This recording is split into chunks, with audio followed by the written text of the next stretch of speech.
Hi friends, ఈరోజు third class Telugu second lesson మర్యాద చేద్దాం పాఠ్యభాగం గురించి తెలుసుకుందాం.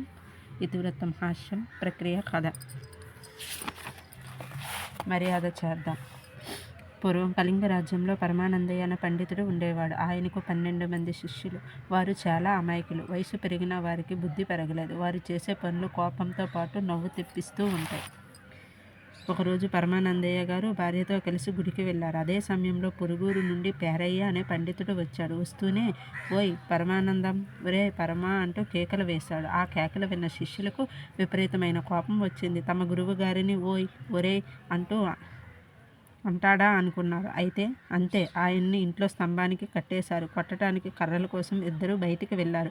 ఆ పండితుడి అదృష్టం బాగుంది. అదే సమయానికి పరమానందయ్య దంపతులు ఇంటికొచ్చారు. వస్తూనే పరమానందయ్య గారు, అయ్యో అయ్యో, ఇదే మగాయిచ్చంరా, ఈయన నా స్నేహితుడురా అంటూ పేరయ్య కొట్లు విప్పాడు.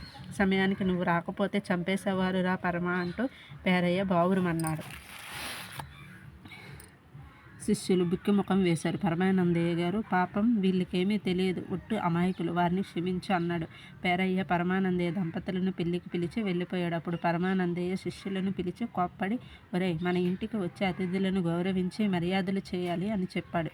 శిష్యులు సరేనని తలలు ఊపారు. పరమానందయ్య గారు భార్యతో కలిసి పేరయ్య కూతురు పెళ్లికి పొరుగురు వెళ్ళారు. అదే అదనుగా ముగ్గురు దొంగలు ఆ రాత్రి పరమానందయ్య గారి ఇంటికి దొంగతనానికి వచ్చారు. ఇంటికి కన్నం వేయటం మొదలుపెట్టారు. ఆ అలికిడి శిష్యులకు వెనుక వచ్చింది. శిష్యుల్లో ఒకడు, ఒరై పెద్ద మనుషుల్లారా, అతిథి దేవుళ్ళు ఇంట్లోకి దూరి వస్తున్నారు, బాగా మర్యాద చేద్దామన్నాడు. వాళ్ళు లోపలికి దూరి వస్తున్న ఒక్కొక్కరిని లోపలికి లాగారు. ఎవరూ లేరని ఇంట్లో చొరబడిన దొంగలు ఆ 12 మంది శిష్యులను చూసి మొదట భయపడ్డారు. తర్వాత వారి అమాయకత్వాన్ని గ్రహించి చప్పుడైతే ఊరి జనాలు నిద్రలేస్తారని మౌనంగా ఉన్నారు.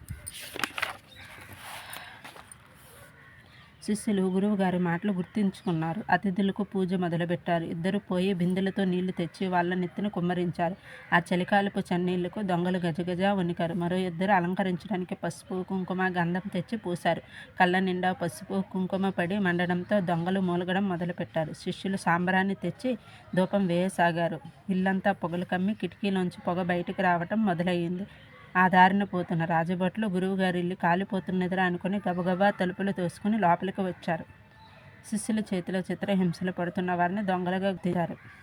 వెంటనే వారిని బంధించి రాజుగారి దగ్గరికి తీసుకుని వెళ్ళారు. మరుసటి రోజు వచ్చిన గురువుగారు శిష్యుల అమాయకత్వానికి నవ్వుకున్నారు. ఇంటిని దొంగలు దోచుకోకుండా కాపాడినందుకు సంతోషించారు. దొంగలను పట్టించిన పరమానందయ్య శిష్యులను రాజుగారు పిలిచి ఘనంగా సన్మానించారు. కంటెంట్ కూడా మనం చదువుకోవాలండి, ఎందుకంటే వీటిలో కూడా మనకి బిట్స్ వస్తూ ఉంటాయి.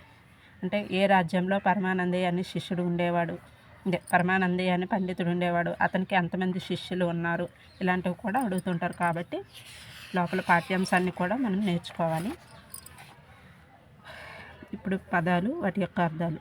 పండితుడు, బాగా చదువుకున్నవాడు, అన్నీ తెలిసినవాడు. జనులు, ప్రజలు, అమాయకత్వం, తెలియనితనం. పొరుగురు, పక్క ఊరు. దంపతులు, భార్యాభర్తలు. అఘాయిత్యం, చేయకూడని పని. బావురుమను, బోరున ఏడవడం.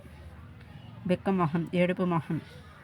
అతిథులు, అనుకోకుండా ఇంటికి వచ్చేవారు. మర్యాద, గౌరవం. అలికిడి, శబ్దం, కుమ్మరించడం, ఒక్కసారిగా పొయ్యటం. చిత్రహింసలు, నానా బాధలు, బంధించి కట్టివేసి సన్మానించడం, గౌరవించడం, ఘనంగా, గొప్పగా.